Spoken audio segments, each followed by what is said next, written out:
আসসালামু আলাইকুম রহমতুল্লাহি অবরকাতুহ।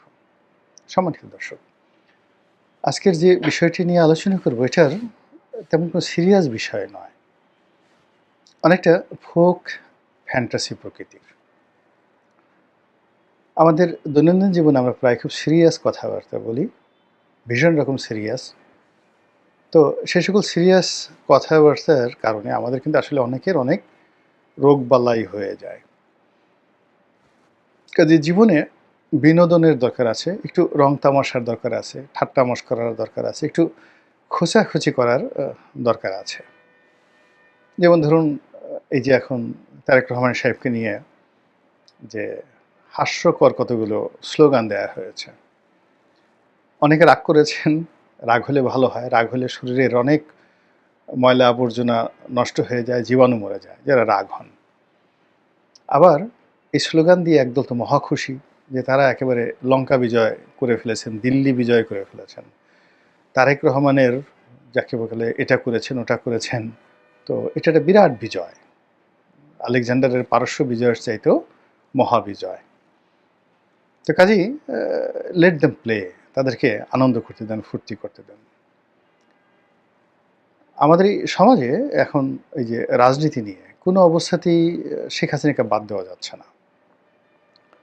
তারপরে আওয়ামী লীগকে নিয়েও বাদ দেওয়া যাচ্ছে না। কোথায় ওবায়দুল কাদের সাহেব কি বললেন সেটাও এখনো পর্যন্ত ওবায়দুল কাদের সাহেবের সেই বক্তব্যগুলো ভাইরাল হয়ে যায়। তিনি সম্ভবত ইদানিং মোষ রেখেছেন। তো মোষ রেখে তিনি হয়তো কাঁপা কাঁপা গলায় কিছু বললেন, ইউনূসকে ছাড়া হবে না, ইউনূসকে আমি দেখে দেব। আর এই কথা শুনে বাংলাদেশে দেখা গেল বিশাল প্রতিক্রিয়া। তাহলে যখনই উনার কোনো কথায় আমরা প্রতিক্রিয়া দেখাচ্ছি, ইট মিনস তার একটা গ্রহণযোগ্যতা আছে, তার একটা শক্তিমত্তা আছে। আদারওয়াইজ সাধারণত যদি কোনো অপ্রয়োজনীয় লোক, অগ্রহণযোগ্য লোক, অগুরুত্বপূর্ণ লোক আপনাকে নিয়ে কোনো কথা বলে, ওটা আপনার মাথা কখনো হিট অ্যান্ড হার্ট করবে না। তো একইভাবে আমরা এই রাজনীতিতে আওয়ামী লীগকে বাদ দেওয়া যাচ্ছে না। ঘুরে ঘুরে নৌকার কথা আসছে, ঘুরে ঘুরে আওয়ামী লীগের কথা আসছে। তো এটা নিয়ে একটা ভিন্ন আলোচনা করব। দ্বিতীয় বিষয়টি সেটা হলো শেখ হাসিনা।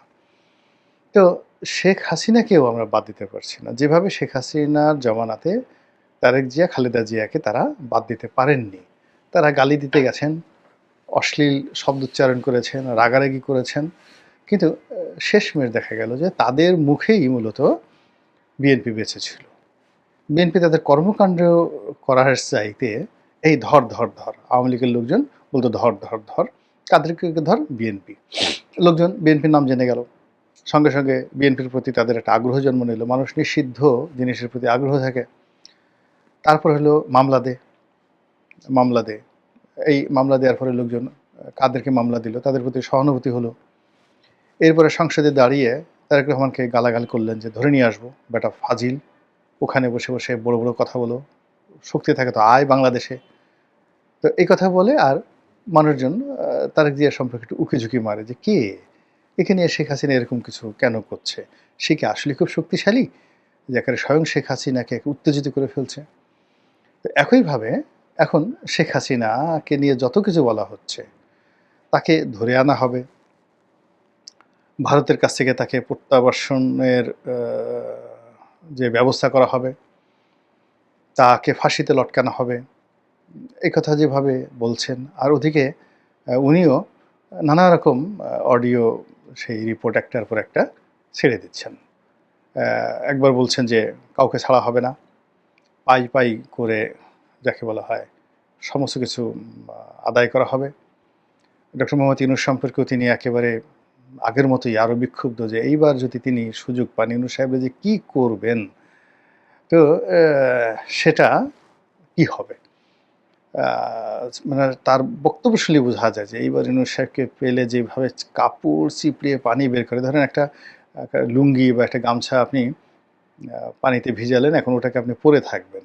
তো ওটাকে যতটা সম্ভব শুকানোর জন্য আপনি যত চিপড়িয়ে পানি বের করেন, ঠিক ওইরকমভাবে ডক্টর মোহাম্মদ ইউনূসকে তিনি চিপড়াবেন। আর যেটা আছে সেটা হলো যে তিনি প্রায় প্রতিদিনই যেহেতু রাজনীতি করা মানুষ, রাজনীতির মধ্যে অনেক কিছু আছে যেগুলো তিনি জানেন, বোঝেন। রাজনীতির দুটো বিষয়। একটা হলো গ্রিড অ্যান্ড ফেয়ার, মানে আপনাকে ভয় দেখাতে হবে আর লোভ দেখাতে হবে। এটা রাজনীতিবিদরা যত সুন্দরভাবে করতে পারে তারাই সফল হয়। আপনি যদি ভয় দেখাতে না পারেন, আপনার যদি নখ না থাকে, দাঁত না থাকে, মানুষকে কামড় দেওয়ার ক্ষমতা না থাকে, খামচি দেওয়ার ক্ষমতা না থাকে, মানুষের ঘাড় মটকে দেওয়ার ক্ষমতা না থাকে, কেউ আপনাকে পাত্তা দেবে না। যেভাবে দেখেন আমাদের স্বরাষ্ট্র উপদেষ্টা, সহজ সরল মানুষ, ভদ্রলোক মানুষ, আমরা তাকে নিয়ে কত রকম ট্রল করছি। কিন্তু এই মানুষটি যদি এই কয়েক মাসের মধ্যে কয়েকটা অন্ততপক্ষে ১০০টা গুম করে ফেলতেন, তারপরে শেষে ১০০টা গুম করার পরে ২০-২৫টা ক্রস ফায়ার করে ফেলতেন, সবাই ওনাকে ঠিকই আব্বা, আব্বা ডাকতেন। এখন আমরা দুলাভাই ডাকার চেষ্টা করি, তখন আমরা সবাই বলতাম যে, "না, এটা বাঘের বাচ্চা পেয়েছি বটে। এই আমাদের জাতির পিতা হওয়ার উপযুক্ত।" মানে এই হলো মানুষের মানসিকতা, শক্তের ভক্ত নরমের জম। তো যেকোনো কারণে হোক না কেন, শেখ হাসিনা তার বিগত যে শাসনকালে আয়রন লেডি হিসেবে সারা দুনিয়াতে তিনি একটা ভাবমূর্তি গড়ে তুলেছেন। বিশ্বের সবচেয়ে ক্ষমতাধর নারী, বাংলাদেশের সবচেয়ে ক্ষমতাধর মানে রাজা বাদশাহ, এরকম একটা অভিব্যক্তি। তারপরে শেষে বাঘে ধরলে বাঘে ছাড়ে, কিন্তু শেখ হাসিনা ধরলে শেখ হাসিনা ছাড়ে না। এ কথা তো সুরঞ্জিত বাবু বলে ফেলেছেন, এবং ওনার সেই যে চোখ, শি হ্যাজ এ ক্যাশ চাই, মানে একটু সাদা সাদা চোখ, যেটাকে আমরা বলা হয় বিড়াল চক্ষু বা বিলাই চক্ষু। তো এই ধরনের যাদের চোখ বিড়াল চক্ষু, তারা খুব মানে রাগী হন, জেদি হন, প্রতিহিংসা পরায়ণ হন এবং ক্ষমা করেন না। মানে ভুলে যান, যেমন 111-এর কথা বলছেন যে আমি সেই তাদেরকে ক্ষমা করেছি কিন্তু আমি ভুলব না, কিন্তু আলটিমেটলি তিনি ভুলেনও নাই, ক্ষমাও করেন নাই। একাগারের সময় তার দলের যে সমস্ত লোকজন তার সাথে বেইমানি করেছে, প্রত্যেকটাকে বাপের নাম ভুলিয়ে দিয়েছেন। সবগুলার চাপা ঠাপা সব কিছু 12টা বেজে গেছে। মানে আমি 2-4 জনের নাম বলবো না, যেহেতু এখন সবাই খুব বিপদের মধ্যে আছেন। এই ছাত্রলীগের পোলাপান দিয়ে দেখা গেল যে অনেক বড় বড় নেতা, তাদের পাঞ্জাবি ছিঁড়ে দেওয়া হয়েছে, গালের উপর চড় থাপ্পড় মারা হয়েছে। এখন ওই কথা তারা বলতে পারবে না যে আমরা এইভাবে চড় থাপ্পড় খেয়েছি, এবং এই জিনিসগুলো করা হয়েছে। তো এরকম মানে যারা ক্যাশ চাই তাদের মধ্যে এই জিনিসগুলো থাকে। ফলে কি হচ্ছে, শেখ হাসিনার প্রত্যাবর্তন নিয়ে বা তার ফিরে আসা নিয়ে যতদিন তিনি জীবিত আছেন, সুস্থ আছেন এবং দিল্লিতে বসে হুমকি ধামকি দিচ্ছেন এবং নানা রকম কথাবার্তা বলছেন, ততক্ষণ পর্যন্ত তার যারা প্রতিদ্বন্দ্বী তারা কিন্তু কেউ মানে এটাকে ইগনোর করতে পারছেন না। শেখ হাসিনার ভয়টাকে কাটিয়ে উঠতে পারছেন না। একজন নেতা, একজন নেতা, বেশ বড় নেতা, এখন খুব ভালো পর্যায়ে আছেন, জাতীয় পর্যায়ের নেতা। তো তিনি আমাকে একদিন বললেন যে যখন শেখ হাসিনার কথা শুনি, বুকের মধ্যে কেমন যেন একটু ধুক ধুক ধুক ধুক করে, এখনো ভয় লাগে, এবং যখন ওনার ফিরে আসার বিষয়ে খুব বেশি আলাপ আলোচনা হয়, সেই রাত্রে ঘুমাতে পারি না। Is the reality. তারপর শেখ হাসিনার জমানাতে বিএনপির খুব বড় একজন নেতা, একটা পারিবারিক অনুষ্ঠানে দেখা হলো। তো আমি তাকে যখন 6 মাস আগে দেখেছিলাম, যখন আমার দেখা হলো তার 6 মাস আগে, তিনি বেশ নাদুস-নুদুস ছিলেন, ভুঁড়ি ছিল। তো হঠাৎ দেখলাম যে একেবারে শুকিয়ে কাঠ হয়ে গেছে। তো আমি বললাম যে, "ভাই, আমরা এত চেষ্টা করে শুকাতে পারি না, আমাদের ভুঁড়ি শুধু বেড়েই যাচ্ছে। আপনি এত মানে হঠাৎ করে এত আপনার ওজন কমলো কী করে?" আমি পজিটিভ অর্থে বললাম। তো সে মুচকি হেসে বলল, "থ্যাঙ্কস শেখ হাসিনা।" শেখ হাসিনার ভয়ে আমি শুকিয়ে গেছি।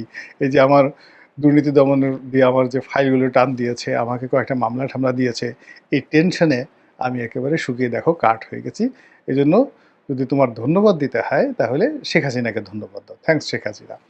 তো এরকম ঘটনা শেখ হাসিনার জামানাতে ঘটেছে। আর শেখ হাসিনার চলে যাওয়ার পরে ওই যে বললাম আরেক নেতা বলছেন, যখনই শুনি যে সে যাকে বলা হয় আ আসছে, তখন একটা ভয় কাজ করে। তো এটা নিয়ে চলেন একটু কল্পনা করি, একটা ফ্যান্টাসি করি। ধরেন যমুনাতে ডক্টর মোহাম্মদ ইউনূস বসে আছেন। তার সঙ্গে সবাই মিটিং, একেবারে খুব গভীর মনোযোগ সহকারে একনেকের মিটিং করছে। তো হঠাৎ করে দেখা গেল যে রাতে বা বিকালবেলা পেছন থেকে কেউ বলে উঠল ভুকা বা কুক। আমরা পলাফুলি খেলি না, কুক। তো সবাই একটু তাকালো। সবাই একটু তাকালো যে শব্দটা চেনা, চেনা মনে হয়। কুক দিল কে? তো আবার বলল যে, "না, হয়তো ভুল শুনছি। এতগুলো সিরিয়াস মানুষ, চারিদিকে এতগুলো পুলিশ, এতগুলো আর্মি দাঁড়িয়ে আছে। ইটস ওয়েল সিকিউরড এলাকা। এখানে কুক দিবে কে? কুক দেওয়ার মতো এখানে তো কেউ নেই।" তখন আবার যার, যার মতো করে এই ফাইলে মনোযোগ দিয়ে হলো, আলাপ আলোচনা হলো। And after 5 minutes again cook, ভুকা। এখন সবাই সবার মুখের দিকে তাকাচ্ছে। সবাই সবার মুখের দিকে তাকাচ্ছে। দৃশ্যটা চিন্তা করেন। কিন্তু কেউ বলতে পারছে না, বয়স্ক মানুষ, যে আমরা এখানে এই অবস্থাতে আছি। আমাদের সঙ্গে তো কুক, পালাফুলি, ভোকা এই কথাগুলো আসলে যায় না। কিন্তু শব্দগুলো হচ্ছে। এটা কি ভূতে ভূতে করছে না, প্রেতে করছে না, জিনে করছে। তো এগুলো নিয়ে মুখ চাওয়াচুই হচ্ছে। তো হঠাৎ দেখলা গেল যে তারা যে রুমে বসে আছে ওর পর্দাটা নড়ছে।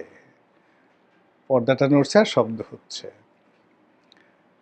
তো সঙ্গত করে যখন পর্দা নড়ছে তখন বোঝার চেষ্টা করেন যে সকলের হাঁটুর অবস্থা কি হবে বা হাতের অবস্থা কি হবে। কেউ যদি ধরেন একটু পানি খেতে চায়, গ্লাসটা উঠানো তার জন্য মানে কতটা কঠিন একটা বিষয় হয়ে যাবে। একটা সিনেমাতে দেখেছিলাম হুমায়ুন ফরিদী। তো হুমায়ুন ফরিদী বসের সামনে বসে আছে, পানি খাবে আর কি। কিন্তু ভয়ে তার হাত ঠক ঠক ঠক ঠক করে কাঁপছে। তো এখন সেই বস জিজ্ঞেস করছে যে, "আপনার হাত এত কাঁপছে কেন?" তো হুমায়ুন ফরিদী বলছে যে, "কাঁপাকাঁপির দেখছেনটা কি? আমি তো এখনো গ্লাস ধরিনি।